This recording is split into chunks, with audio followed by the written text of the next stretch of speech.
Salut, c'est Hugo, j'espère que vous allez bien. 39e jour de confinement, bon courage à tous et c'est parti pour un nouveau résumé de l'actualité concernant le coronavirus. Et on commence tout de suite avec un point aux États-Unis puisqu'il se passe beaucoup de choses en ce moment. D'abord, je voulais revenir avec vous sur une vidéo qui fait beaucoup parler depuis hier. Pendant une conférence de presse à la Maison Blanche hier, Donald Trump a horrifié les médecins du monde entier en suggérant de faire des injections de désinfectants dans le corps ou encore des UV contre le coronavirus. Pour vous remettre un petit peu dans le contexte, tout est parti d'une étude américaine qui est pour info à un stade peu avancé, et cette étude, elle indique que la chaleur, l'humidité ou encore les rayons du soleil pourraient affaiblir le coronavirus. L'équipe de Donald Trump a présenté les résultats de cette étude au président américain, et le moins qu'on puisse dire, c'est qu'il n'a pas hésité à parler à voix haute devant les journalistes lors de la conférence de presse. Je vous laisse regarder. Right, and then I see the disinfectant, where it knocks it out in a minute, 1 minute.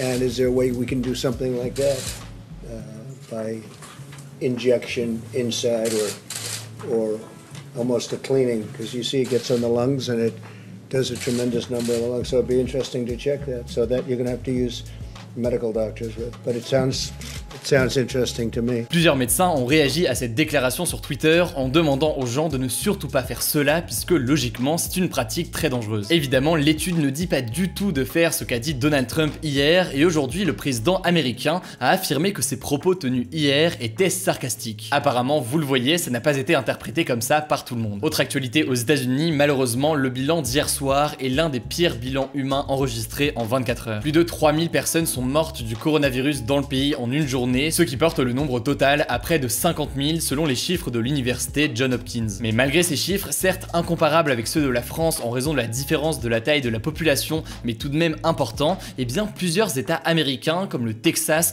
le Vermont ou encore la Géorgie ont décidé de se lancer vers le déconfinement. Par exemple, le dirigeant républicain de l'état de Floride, autrement dit du camp de Donald Trump, a décidé de rouvrir les plages le 17 avril. Ça a littéralement provoqué des bains de foule, les gens se sont précipités dans l'eau sans masque et sans respecter la distanciation sociale. La position de Donald Trump face à ces mesures de déconfinement, elle est encore un peu floue. La semaine dernière, on en parlait, il semblait encourager les manifestations contre le confinement, mais cette semaine, il a déclaré être en désaccord profond avec les États qui rouvrent leur économie aussi rapidement. Bref, aux États-Unis, la situation est assez inédite, on vous tient au courant dans les jours à venir. On passe à la France avec une nouvelle info sur la fin du confinement, prévue, vous le savez, pour le 11 mai. Cette information concerne les masques qui sont très vivement recommandés pour lutter contre la propagation du virus. La Confédération des buralistes a annoncé que les bureaux de tabac allaient vendre des masques réutilisables au prix de 5 € à partir du 30 avril. Au-delà de ça, quelques jours après, à partir du 4 mai, des masques réutilisables devraient être disponibles dans les pharmacies, les mairies, les supermarchés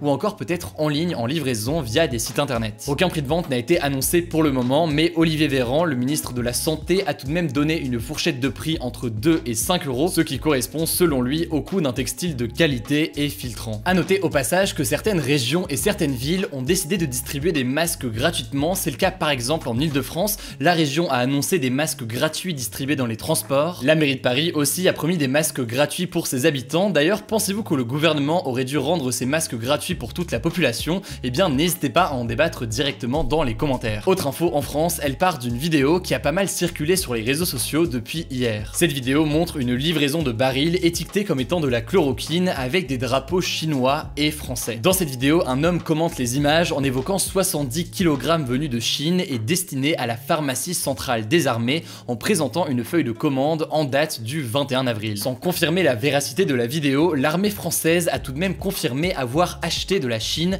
de la chloroquine par précaution si jamais le médicament était validé par les autorités de santé comme étant utile pour lutter contre le coronavirus. Pour rappel, la chloroquine, ou plus précisément l'hydroxychloroquine, c'est un traitement potentiel actuellement en test pour lutter contre le coronavirus qui a été mis en lumière par le professeur français Didier Raoult. C'est un traitement dont l'efficacité n'a pas été validée par l'État français pour le moment, donc le fait qu'il ait été commandé par le ministère des Armées fait polémique. Autre info, en France et plus largement à travers le monde, le Ramadan commence officiellement aujourd'hui alors que plus de la moitié de la population mondiale est confinée. Pour rappel, le Ramadan est l'un des 5 piliers de la religion musulmane. Pendant un mois, les fidèles doivent jeûner, c'est-à-dire ni manger ni boire, et ce du lever lever au coucher du soleil. Le truc c'est que cette année, je sais pas si vous avez remarqué, mais la situation est un petit peu particulière, du coup certains rites vont être modifiés pour pouvoir coller au mieux à la situation. En général, le ramadan est un moment de rassemblement de la famille, mais ici Mohamed Moussaoui, le président du Conseil français du culte musulman, a déconseillé aux familles de se regrouper en dehors de leur foyer. Au-delà de ça, le jour de l'Aïd, la grande fête qui célèbre la fin du ramadan et qui devrait avoir lieu autour du 23 mai, eh bien elle se fera cette fois-ci sûrement en comité réduit. Par ailleurs, étant donné que tous les lieux de culte, c'est-à-dire les églises, les synagogues, les mosquées, etc.